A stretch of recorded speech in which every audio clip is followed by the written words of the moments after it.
Will you be the one to witness the birth of the incredible Nintendo Entertainment System?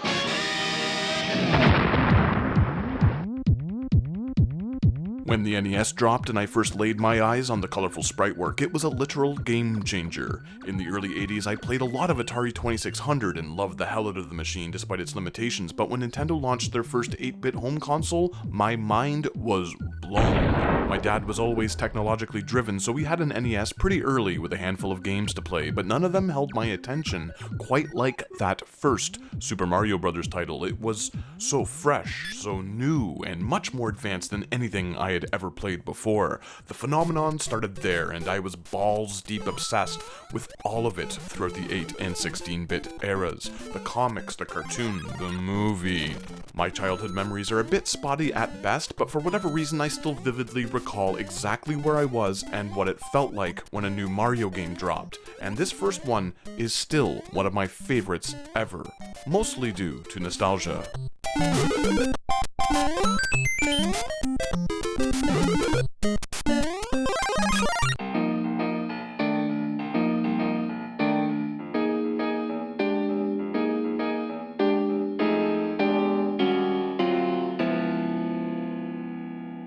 When the sequel dropped in North America, it was a big surprise to me, and quite the magical moment. Back then, it was a bit tough to know what new games were coming out as Nintendo Power was still in its infancy, and, well, obviously, the internet didn't really exist. Discovery basically boiled down to going to the local mom-and-pop rental shops to scour the shelves, hoping to spot something interesting for a night or two. This sequel just sorta unceremoniously landed one day and my after-school buddy just happened to get his hands on it. It was a monumental moment, and one that I'll always remember fondly because I recall being super bummed when I had to go home that evening. It was a double disappointment because we were heading out of town that weekend, and just knowing that he was playing it while I had to go visit family drove me a bit batty. But here's where the magical part of the story kicks in.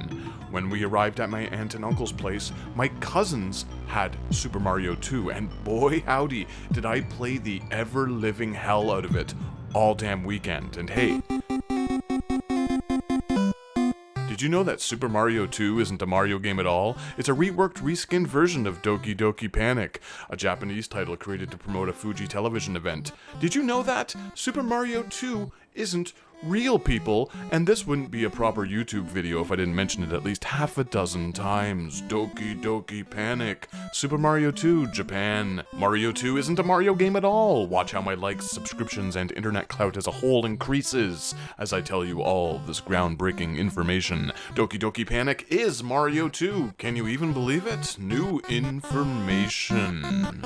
Anyway, let's save all of this for another video, because today we're here to talk about New Super Mario Land, a fan game created by an anonymous developer that reworked the classic Game Boy launch title into something playable on an SNES, with digitized graphics and a hearty handful of other tweaks.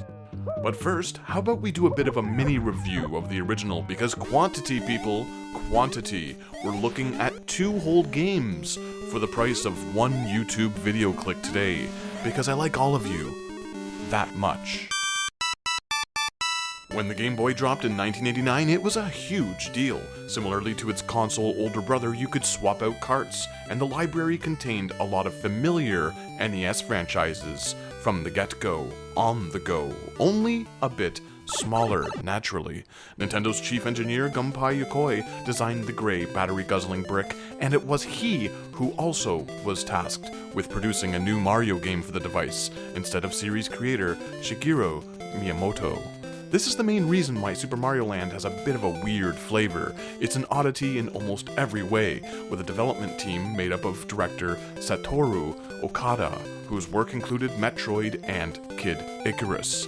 It's quite clear that Miyamoto was pretty hands-off when it came to this thing, because everything feels a bit alien, pun intended. The controls are precise, but they don't quite feel the same as those from its console counterparts, which is a good thing, because everything has been adjusted to run smoothly on the hardware. At this time, the series wasn't as precious as it is now, which enabled the developers to really experiment with things, such as stage designs and mechanics.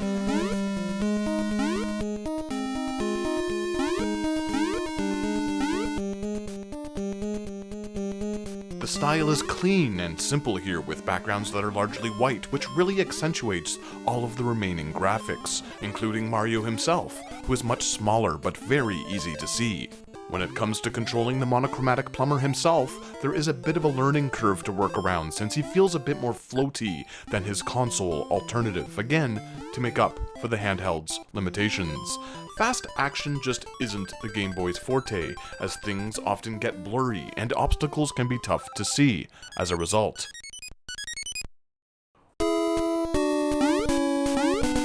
Once you've come to grips with the altered physics, this game is pretty much a cakewalk, but a perfect, bite-sized adventure for car rides or lengthy toilet dumps. Mario can still shoot fireballs, but now they bounce around the screen, which is a nifty little change-up. Stomping on a Koopa now results in their remains becoming a ticking time bomb, which keeps the pace moving briskly, and the new enemy additions, while strange, offer up a fair, diverse amount of challenge. It's not a difficult game by any stretch of the imagination, but it's an engaging one that is easy to pick up and play over and over. It's a perfect little handheld experience that I've been running through since it launched, and I still get a kick out of it after all of these years.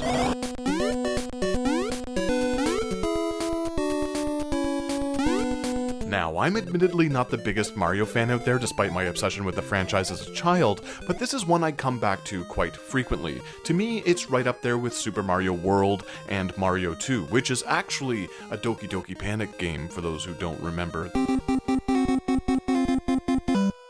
Mario 2 in North America is basically a different Mario 2 than the Mario 2 in Japan, Mario 2, which was actually it was a game called Doki Doki Panic, but instead it was reskinned and tweaked because Nintendo of America didn't want to force children into fits of rage. You see, the actual Mario 2 in Japan is actually very similar, visually actually, to the first game, but much more challenging, so they made Mario 2 out of Doki Doki Panic for Western audiences, because Mario 2 Japan and Doki Doki Panic. So yeah, I tend to gravitate towards the weirder 2D Mario adventures, Mario World, Super Mario 2, and this one shares a lot of similarities with those two games in that it takes a break from the whole Mushroom Kingdom thing. As a result, Super Mario Land feels more creative and a lot less reliant on series tropes. There are a couple of horizontal shooting stages, bonus rooms, and a few interesting hazards that break the mold. Instead of Peach, or Toadstool as she was known at the time, we are on a mission to save Daisy, and King Koopa is nowhere to be found. Instead, Mario is up against an alien boss, and droves of bizarre fever dream-like baddies, as he makes his way through Sarasaland.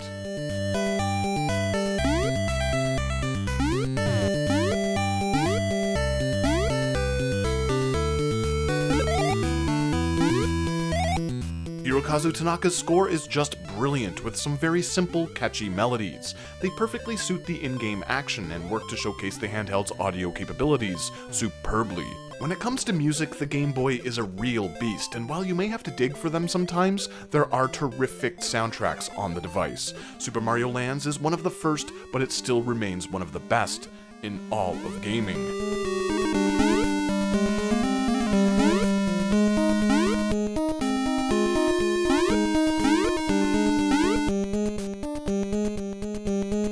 I dig Super Mario Land a lot, which I think is quite clear since I keep saying that I dig Super Mario Land a lot. But hey, what about this fan-made remake? Don't you enjoy it when people ask questions aloud, knowing that you have no way of responding? As much as I enjoy Super Mario Land, and that's a lot, if you've already forgotten, I love the sound of my own voice even more, evidently. Okay, so, new Super Mario Land is like the old Super Mario Land, just newer. That was easy, wasn't it? Again, I'm asking questions, and yes, it is as easy as all of that, because new Super Mario Land is great. I dig it.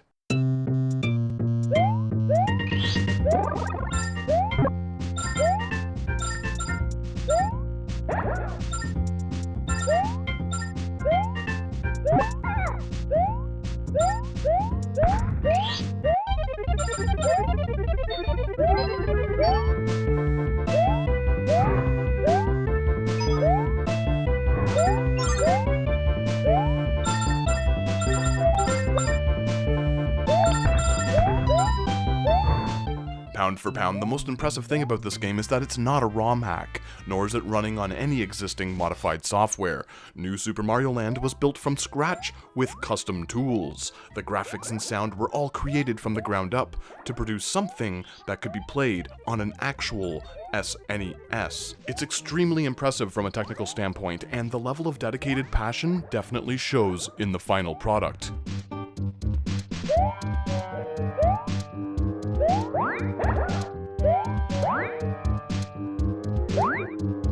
All of the character animations were built using a 3D modeler, and the stages remain mostly faithful to the source material. Mario's movements are tight and feel very similar to those from Super Mario World in this latest 1.5 version. The wall slide jump maneuver is here, and the physics feel pretty spot on.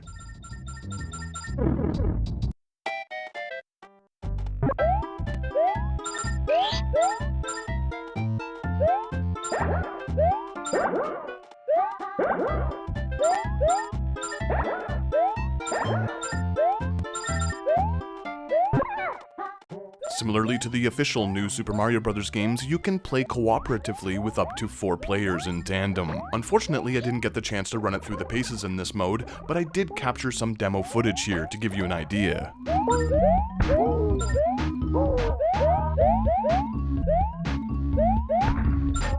Typically, I find most pre-rendered games to look rather unpleasant with murky, pale visuals, but New Super Mario Land is colorful, vibrant, and smooth. There are a few jagged edges here and there, but by and large, this is one of, if not the best, looking pre-rendered game on the hardware. All of the areas look great, and a few are downright gorgeous, with an excellent use of water effects and parallax scrolling. Everything is just so lush, with detailed backgrounds and fluid animations.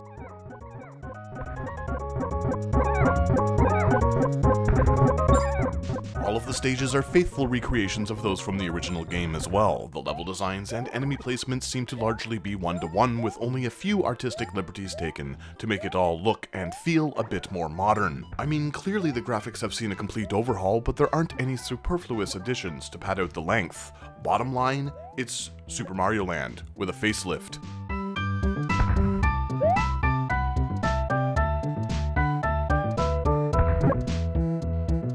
The entire game looks very good, but the shooting stages are the real stars of the show. These sequences really put the SNES through the paces, with buttery smooth mechanics and some inspired visuals. I particularly like the details on display in the underwater section, as it showcases a really nice rippling effect, with beams of light piercing through the surface. One curious little carryover from version 1.0 is that the trajectory of the bullets feels a bit off, with the projectiles wandering slightly upwards or downwards, depending on the direction you're flying in. As you might imagine, this can make it a bit tricky to hit enemies directly in front of you. It's a strange alteration that I don't really understand, but it seems to be a deliberate design decision, since it has made its way over all updates made to this game. I'm purely speculating here, but it might have been added to allow more vertical range to the weapons, since the character models are much larger in this remake.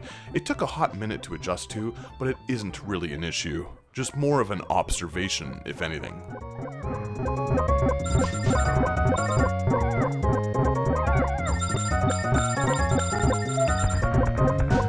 The music is decent, the sound effects are pretty spot on, even though Mario shouts every time he even thinks about doing anything, but that's pretty much the status quo in the official games, so it kinda needed to be here, even though I personally wish he would have remained the silent protagonist he was in the early days. Yippee, yahoo, wahoo. With that digression aside, it faithfully recaptures the music and sound pretty well. There are a few odd moments of popping when it comes to the audio, and sometimes the echoed reverb can make things sound distant, but I'm pretty sure that's just an inherent flaw with the hardware. I'm playing this on an SNES with an EverDrive, but there are a variety of ways to boot it up. I've tried it on my PC as well as on a Raspberry Pi, and it runs great on all of those devices.